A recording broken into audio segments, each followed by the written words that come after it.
All right. What a good vibe. I was thinking maybe I would do this from over here to make it more chill. No, just kidding. I'll go to the middle. Well, my name is Jason Silva. Oh, you're so sweet. Thank you. Thank you so much. It is a pleasure to be back here in Bucharest. And, I came here once before, 2018. And so you might be wondering, what the hell am I doing here again? Didn't I finish my speech last time? But no, it was unfinished. Duh. But I think we're all unfinished, right? I think the human enterprise is a work in progress. The coevolution of humans and technology is unfinished. Human consciousness is unfinished. Society is unfinished. There are so many things that are unfinished. And so I think it's a good thing never to reach the end of the line, never to think that we are complete, but to keep growing, to keep evolving, to keep questioning, to keep going inwards, to keep asking questions, to keep dissolving boundaries, to keep going back, going beyond the been there's and seen that's of the adult mind, beyond our fatalism, beyond the naive arrogance that we've seen it all before and that we know what's coming. Absolutely not. We do not know what's coming. Everything is unfinished. Now more than ever, we really stand at a fork in the road, a kind of garden of forking paths where we, I think, get to actionize on the human project and what kind of a world we want to create, what new ways we will speciate. And when I found out of the theme this year, this theme of praxis, I was incredibly inspired. I never heard that word before, but Capucine and Christian, they sent me the definition. And for those that haven't looked it up, it was put out there by the philosopher Hannah Arendt. And she was talking about the full flourishing of human freedom, right? What does it mean, the full flourishing of human freedom? And she kind of threw this idea of freedom, she turned it into a responsibility and she put it back on our shoulders. At least this is my understanding.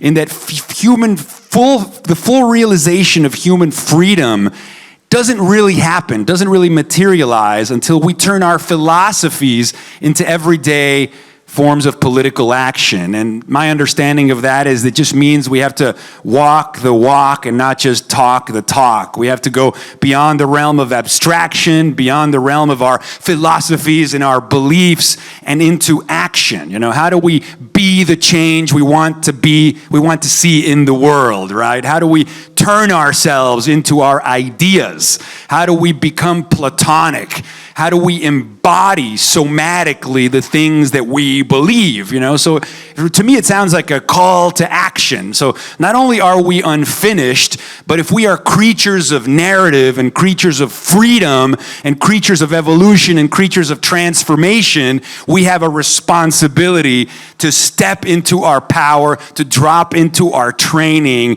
to actionize and embody the things that we believe. And so I was like, this is extremely inspiring to me. And so the first thing I did was I was seeing, can I make my initial response to this? Because the way that I guess you could say, walk the walk or actionize my ideas, my reflections, and my passions is by turning them into concrete digital objects that exist in the world, right?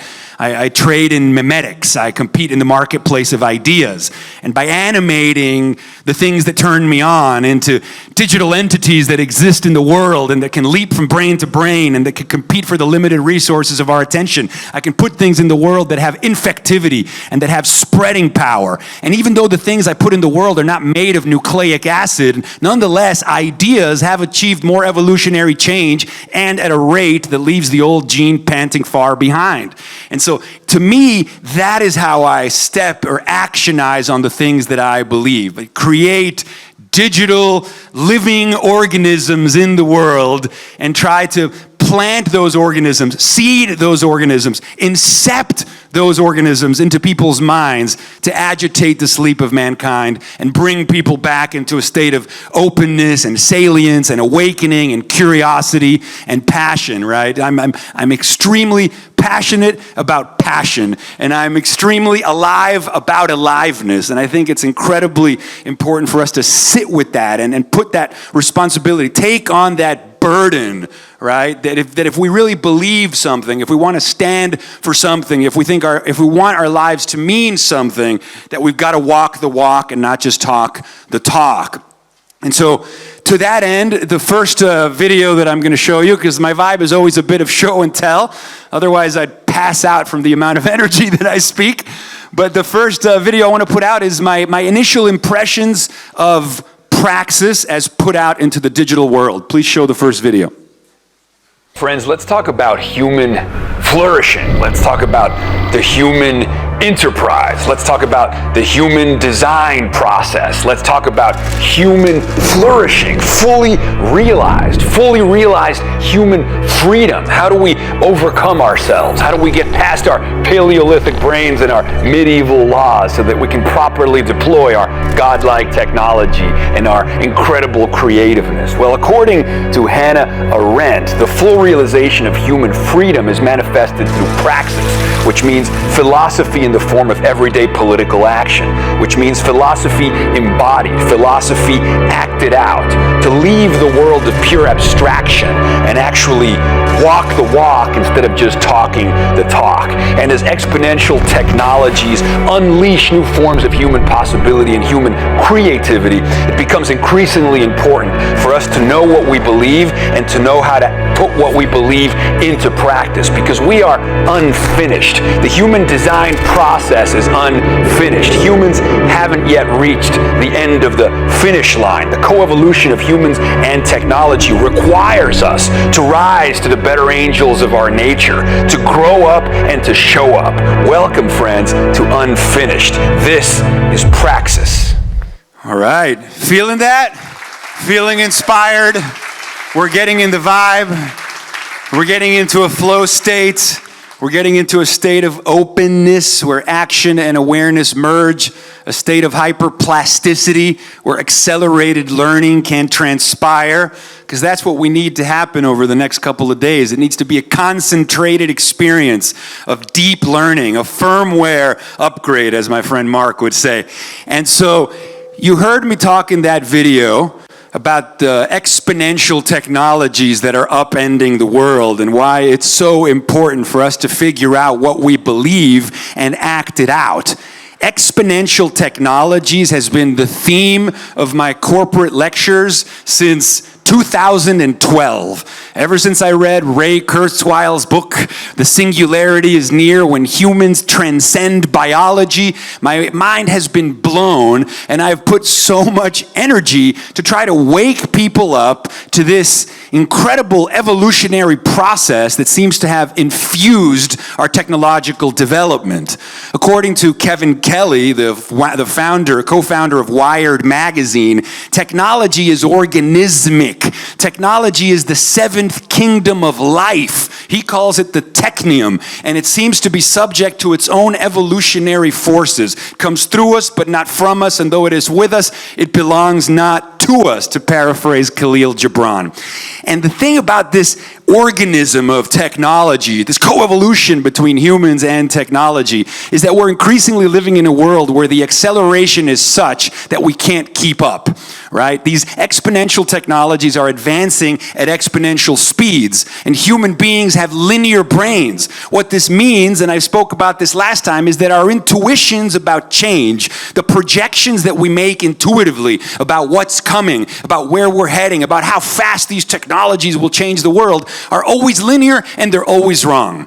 Why? Because again, we have linear intuitions, we have linear wiring. We evolved in a world that was linear and local, and now we live in a world that is global and exponential. The example I've used for 10 years is that the smartphone in your pocket is 1,000,000 times cheaper, 1,000,000 times smaller, and 1,000 times more powerful than what used to be a $60 million supercomputer that was half a building in size 40 years ago. And those exponential trends aren't stopping. In the next 25 years, blood cell-sized devices in our bodies and brains, Mark doesn't like that, the Neuralink interface, like downloading things directly into our consciousness. But even before we get there, look at what's happening with AI. Already, it was said, you have access to the world's knowledge and information in your pocket, right? It started with Google and then with YouTube. Any query, any inquiry, any curiosity you have, all the world's knowledge and information at your fingertips. Already, a young kid in Africa or Romania with a smartphone had better communications technology than a head of state had 25 years ago. But now, with ChatGPT, with OpenAI, with Sora, with some of these generative technologies and large language models, we are synthesizing cognition. We are creating digital sentience. We are forging a new kind of awareness that runs on silicon. We are creating sand that thinks. I read this tweet today, amazing. It said, we will look back on this moment from the future and realize that the entire human enterprise, the history of science, was just the trajectory to get us to the point of artificial general intelligence. That once that happens, the universe wakes up, right? Because this AI, this incredible technology, trillions of times more intelligent than us, was spawned from us and augments us and in a way hybridizes us. So another way to think about what's happening with AI is think of it as an extension of our minds. It comes from us. It's a part of us. The cognitive philosophers, David Chalmers and Andy Clark, they have this great essay called The Extended Mind Thesis. And they say that the mind doesn't end at the edge of our skin tissue, but that the mind emerges in the feedback loops, the circular relationship between brains and their non-biological props and scaffoldings. And so in many ways, this OpenAI, this chatbot, when you're talking to these large language models, you're really talking to a magic mirror that is intelligent enough to reflect your own mind. It's only as smart as the prompts it gets. It's only reflecting your own imagination or lack thereof back to you. So again, it puts the responsibility back on us to use these tools to manifest our imagination in the world, even more so than we already have. I read a great line that said, the imagination is summoning its own literalization. The imagination is summoning its own literalization, right? Like, think about it. If you could look at human progress through time-lapse footage, it would look like our thoughts get concretized in the world. It would look like space shuttles and iPhones and space stations and the internet and jet engines just like popped out of the mind, right? Like, we think of these things, we dream of these things, and then we pull the present forward to meet those possibilities. But increasingly, we're hitting bullet time.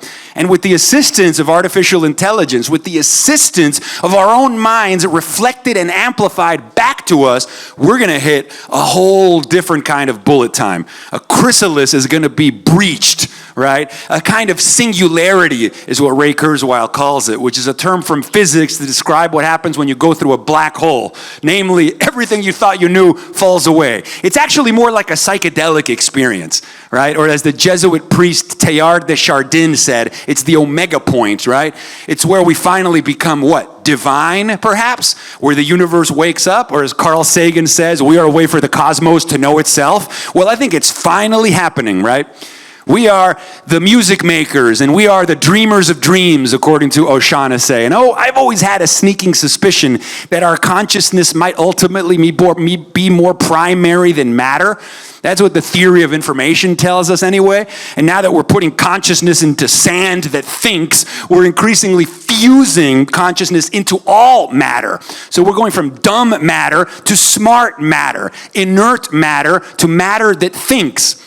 Or as David Deutsch famously said in his essay, Chemical Scum, the Dream of Distant Quasars, in the early universe, very, very, very big things like black holes and planets and stars, very big, dumb things had all the power. And the little things, well, we just got obliterated. But then with the emergence of life, for example, photosynthesis, all of a sudden little things could transform entire planets. And then with us, little things like us could potentially harness the power of star systems and become star makers ourselves. So we may have started as chemical scum that dream of distant quasars, but those dreams are being actionized, literalized, thanks to the power of imagination. And thanks now to the power of things like artificial intelligence. And this next video, which was done with artificial intelligence to explore a new languaging of one's inner life, speculates what creating synthetic thinking might look like. All the visuals are AI generated, and the idea is to put you in my dream as I rhapsodize and speculate about what we're heading. So please show the second video. Do androids dream of electric sheep?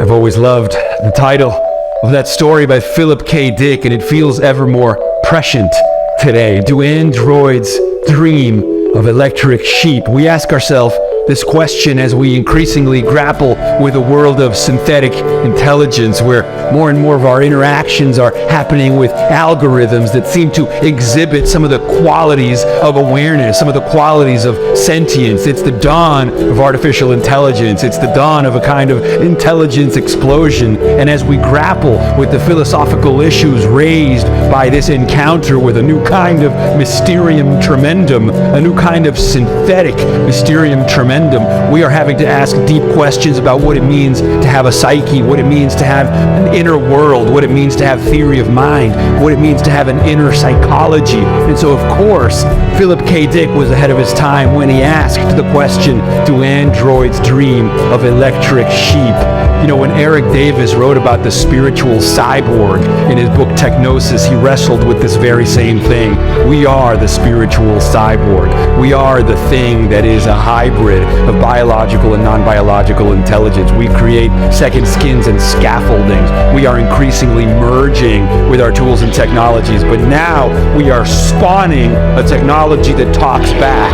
Now we are spawning a kind of artificial personhood, and we're interacting and engaging in a feedback loop with that artificial personhood. And so again, we should ask this question. We should get into a platonic conversation about what this means and where we're heading as we increasingly wonder, do androids dream of electric sheep?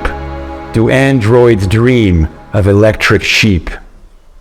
It's a good question to ask. That's based on a famous sci-fi writer, Philip K. Dick's story, Do Androids Dream of Electric Sheep, which is a very poignant one that asks, will these robots dream? Will these robots have longing? Will these robots have fantasies? And it's all very interesting. And as you can tell, I am excited about what's to come. I am astounded by what I see coming. But it doesn't mean that I'm totally Pollyanna-ish about it. I am aware that there are legitimate concerns. I am aware that technology has this tendency to be a double-edged sword, right? Fire, when properly harnessed, was able to cook our food, but fire could be weaponized to burn the village next door. The alphabet, the printing press, unbelievable technology for spreading information, downloading human knowledge, but my goodness, have we weaponized language, right? Every horrific populist political movement that led to the death of millions of people, hey, that was the technology of language gone wrong. So I am aware that these technologies have a double-edged sword, which is why I often invite people to rise to the better angels of their nature and to craft unifying narratives that orient us, right? Something close to a moral compass, not really like imposing like an ethical system that people have to abide by, but certainly like some kind of framework, some kind of unifying narrative that connects us with something larger than ourselves, something that allows us to see, like the South African saying, Ubuntu, I am because you are. In the right framing, in the right state of consciousness, with the right empathy, with the right compassion, I think we could steer these technologies in the right direction. There's a great line by Edward O. Wilson. He said, we have Paleolithic brains, medieval laws, and godlike technology. So we have the power of gods, but not the wisdom of gods, right? We have the power of gods, but we have like ego-driven status games, and people still obsessed with like recognition and ego celebration and narcissism and sociopathy, and we don't want that. Right? The power of gods asks nothing less than the wisdom of gods from us. We have to rise to the occasion, because if we don't, just look at what's happened with social media. You know, the Cyberdelic philosopher Douglas Rushkoff coined a phrase called digiphrenia, which is a really interesting term, right? If you think of like a schizophrenic person who's fracturing internally, well, think of what's happening to the masses in an age of weaponized misinformation and the wrong kind of people taking the microphone, manipulating, and then, of course, impossibly complex algorithms hijacking our dopaminergic systems, turning a human being into a slot machine addict, turning a human being into a doom scroller, and those feedback loops over time creating distorted perceptions of the world, creating outrage, creating fear, because the things that spread are fear or awe. And usually everyone goes for the fear emotion, which is horrible, hijacking the Paleolithic brains, right? And we can't compete, right? Because these algorithms have an incentive to keep us engaged in the business model and doesn't necessarily have any ethics. It doesn't care what it leaves in its wake. It doesn't care if you're doom scrolling all day, developing diseases of despair, starting to hate your neighbor because he looks different. This is the problem, the unintended consequence, the misuse of transhuman technologies, right? It can go either way. And so I think, what do we need? Empowering and inspiring narratives. As a storyteller, as a filmmaker, there's nothing better for me than the collective effervescence that happens when all of us go watch a spectacular film together.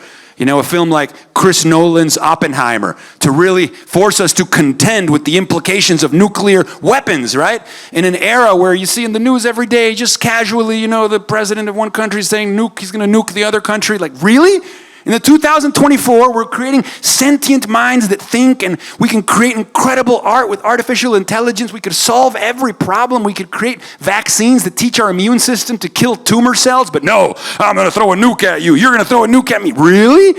We need better narratives, more elegant, beautiful, inspiring discourse, what Martin Luther King calls soul force, you know? And that's what this next video is about. It's called Cyberdelic Explosion, and it's about the digiphrenic state of consciousness that many of us are in, and the importance and how important it is to transcend, to breach the chrysalis of that confusion and get us back into a unifying narrative and a unifying discourse that inspires us to rise to the better angels of our nature. So let's show the next video. Friends, the world is changing in all kinds of ways. It feels like something is fracturing, not just the meaning-making crisis, the epistemic crisis, the reality splintering crisis. It's like, where do we go and what do we do, and how do we find coherence once more? How do we bring humanity back into a shared narrative and a unifying discourse, one that takes all of us and aims us towards the stars? Ad astra. How do we leverage exponential technologies to amplify our creativity? How do we leverage artificial intelligence to create an explosion of imaginative possibilities? How do we probe the adjacent possible and learn to dream the impossible dream? Learn the music of the spheres and make manifest the instantiation of our imagination. Friends, exponential technologies are the exteriorization of the human nervous system and the human mind. Much like we transcended the limitations of our muscles, now we're transcending the limitations of our minds. When Carl Sagan says we are a way for the cosmos to know itself, perhaps he was not being metaphorical, friends. What's happening now is a speciation, an ecstatic awakening of sorts, a coevolution of humans and technology, digital cognition. Where will this lead? And how do we inform this technology in the right way? Right? How do we get past our Paleolithic brains so we don't drive ourselves into madness or self-destruction? How do we inform ourselves psychedelically and bring that kind of shamanic wisdom into the deployment of our godlike technologies to create a cyberdelic dreamscape that feels more like the felt experience of Burning Man? An open-hearted universe of exploration and creativity, storytelling and technology dancing together as the imagination summons its own literalization. Like Fantasia, we create and we perceive our world, a technological explosion of so much creativity. It's like eating starlight, right? It's like the transcension hypothesis, the technological singularity, a threshold crossing like the emergence of life or the emergence of language. Could we bring this forth together? Friends, dream the impossible dream, and the world will not grind you under, it will lift you up. This is the secret. What the philosophers and madmen, what they understood, those who touched the alchemical gold. This is the shamanic dance in the waterfall, right? This is how magic is done. You hurl yourself into the imaginative abyss and you realize that it's a featherbed. Let's fly, friends. Let's fly. We may be flawed, stumbling primates, but when we work together, we are primates that can fly. Never forget we are cosmic revolutionaries, not stooges conscripted to advance a natural order that kills everyone. Friends, join the party. Take the ride. Let's do this. The time is now, friends. Now. Much love. So that's kind of the, oh, thanks guys. That's kind of the, oh, you're sweet. Thank you. That's a call to action, but I think before we are ready to seize these tools and to wield these tools, we have to heal our psychology. She knows what's up. She knows what's up. We got to be like her. We got to unleash the child within, reconnect with our sense of wonder, our sense of cosmic humility, and we really have to address the diseases of despair. I'm talking about the mental health crisis affecting the planet right now. Here's a figure by the World Health Organization. More people now die by suicide than die from natural disasters and armed conflict combined, right? So all the war, all the violence, everything you're seeing, all the natural disasters, the earthquakes, the whatever, the typhoons, more people die by suicide every year. So what does this tell us? It tells us that even though we have more material riches than we've ever had as a civilization, we have achieved impossible things, we have artificial intelligence in our pockets, people's narrative, people's self-story, the story you tell yourself about yourself, is fracturing. The diseases of despair, the diseases of anxiety, the diseases of depression are all characterized by the same disordered mental function, rigid thought patterns, and excessive rumination. People get stuck in these loops that they can't break. It's kind of like the narrow patterns or habits that they fall into in their lives, unhealthy habits. There's also unhealthy habits of thought, and they cement and they metastasize. And these habits are self-defeating, self-destroying narratives. And those things can lead us, not just to be incredibly medicated and to live a life of quiet desperation, but also potentially to suicide at numbers, again, that are horrific. The most exciting thing that's happening in the field of mental health, and one of my passions alongside imagination, innovation, and tech, are psychedelic technologies. Now, psychedelic technology, she knows what's up. She's flying high, yeah. Psychedelic technologies are basically a means to compress 10 years of psychotherapy into a singular afternoon. They're doing earth-shaking clinical trials in the United States, studying compounds like MDMA, psilocybin, LSD, ketamine. And these compounds, in combination with psychotherapy, are allowing people with post-traumatic stress disorder, with treatment-resistant depression, and with all kinds of other pathologies of the self, to, in a singular session, go deeper into their psyche and repair their self-story. Right? The story they tell themselves about themselves.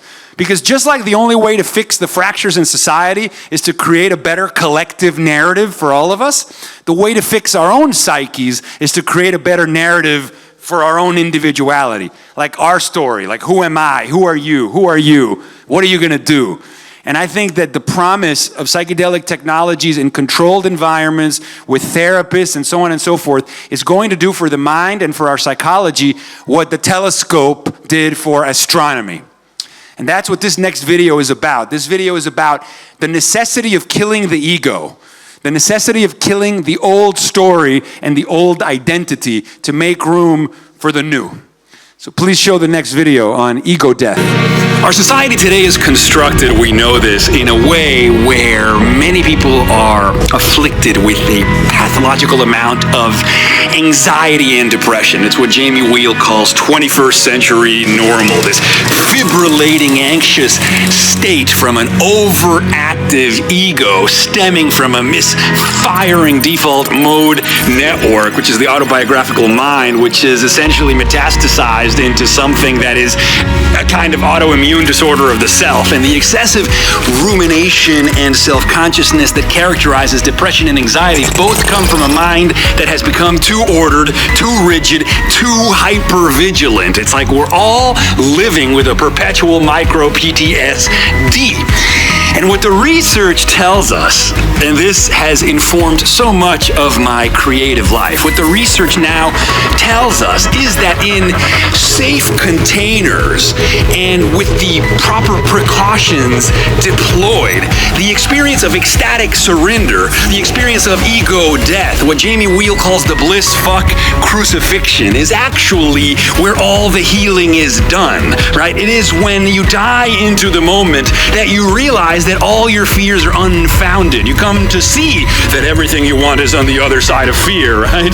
It's like that David Fincher movie, The Game, reveals to us in that line that says, quoting the Bible, John chapter 12, verse something, whereas once I was blind, now I can see.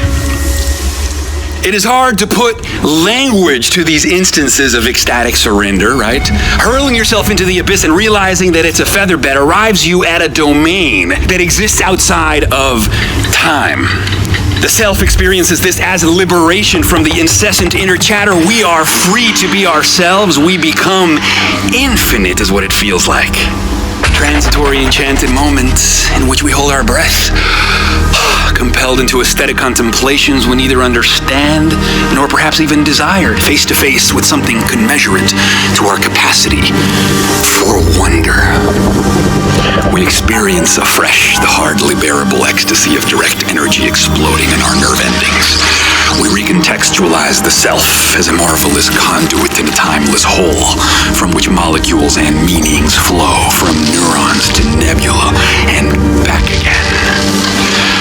We see the world in a grain of sand, and we see heaven in a wild flower. We hold infinity in the palms of our hand. We hold eternity in an hour.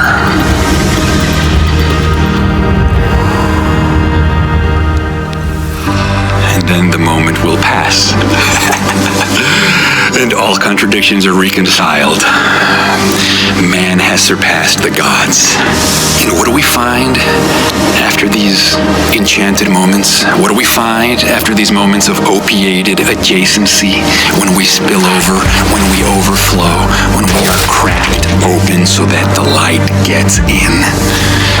We find that people report increased feelings of well-being in their baseline reality, increased feelings of compassion, increased feelings of creativity, increased feelings of joy, a sense of having glimpsed noetic truth, a sense of having tapped into the infinite, a feeling of communion with the cosmos. An ontological awakening, a spiritual experience, a forceful reckoning with what is, a mainlining of space and time through the optic nerve. We become what we behold, and we behold the infinite. Miguel de Unamuno wrote in Tragic Sense of Life, eternity, eternity, nothing is real that is not eternal. So the question remains, right? We know the way, we know the path, we know what we must do to heal ourselves. How might we turn our passing illuminations into abiding light? How might we turn our self-systems from leaky buckets, right, colanders full of holes, into chalices, said Jamie Wheel. How might we render ourselves whole? How might we render ourselves holy? This has become the central preoccupation of my life. So there you go. Oh, you guys are awesome. We got to blow our minds, man. In order to use your head, you've got to go out of your mind, right? Lose your mind and come to your senses. Wake yourselves up. But here's the thing. I'm not finished. Because we're never finished. Because it's never finished. And so, I guess for this session, I'll wrap up, but not finish, with an invitation to transform education.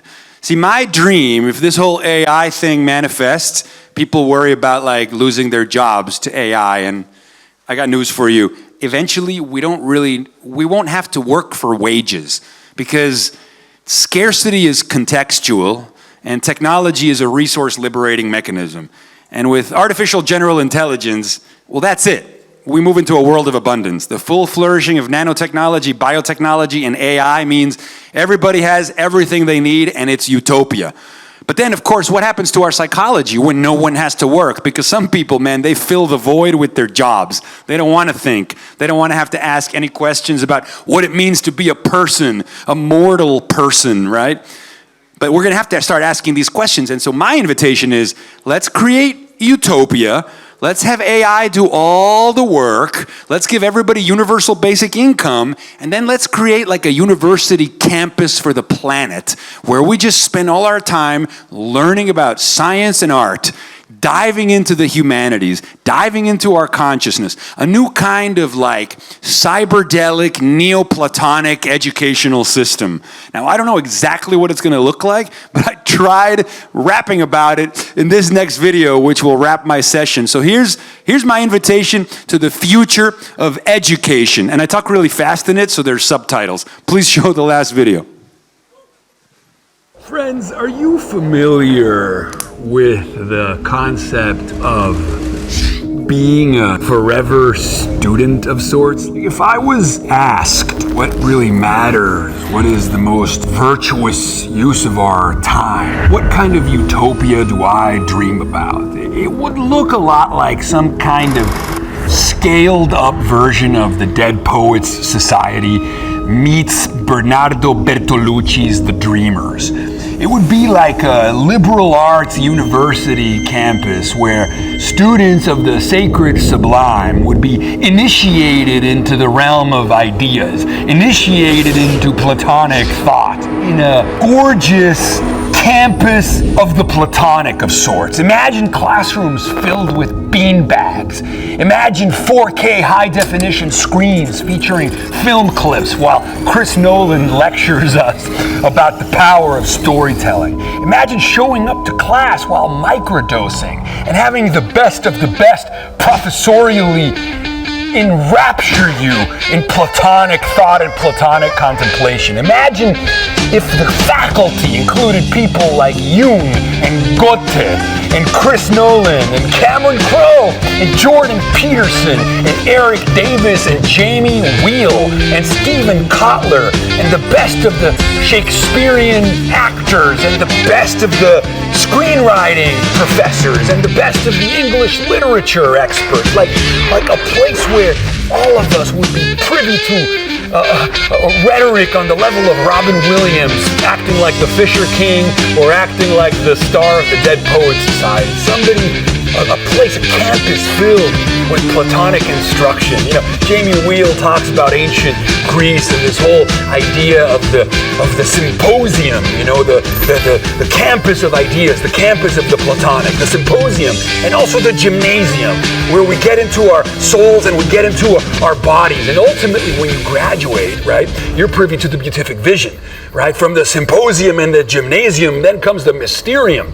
And students of the sacred sublime eventually would arrive at the mysterium. It might happen one day in a 1 a.m. screening of a Chris Nolan film with a special Q&A afterwards, and we're all smoking weed while we're having the Q&A, lying down on beanbags, falling in love with the girl next to us in that moment. And it's like, my God, I am a dreamer, I'm a cinephile, I'm a student of the sacred sublime. I live in rapture, I live in knowledge, I live in Platonic gardens and campuses of the sacred sublime. Please, lifelong learning. This is, for me, utopia.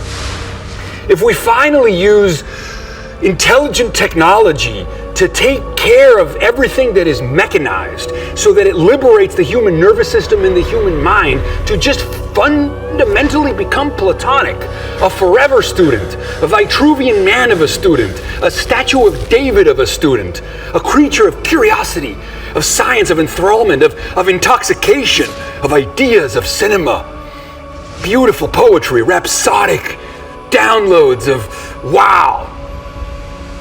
I mean, that's where eternity, immortal, right? Biotechnology that makes us eternal. And we become like Greek gods, forever in the classroom, forever on the beanbags, forever students of the sacred sublime. My goodness, friends. That's the utopia beyond time that I want for us. Like a Jorge Luis Borges library, right? Just a garden of forking paths. Just everywhere you go, another class, another classroom, something else to learn. How wonderful the campus of the sacred sublime could be. So, yeah, that's the theme of the century, I think. The theme of my life, I think. Bring me back into the classroom. An ecstatic classroom, a beatific place, a platonic place where we can love knowledge. By the way, that's my pitch for the future of Unfinished. We're doing it now. We're doing it now. Thank you so much, guys. Thank you. Thank you.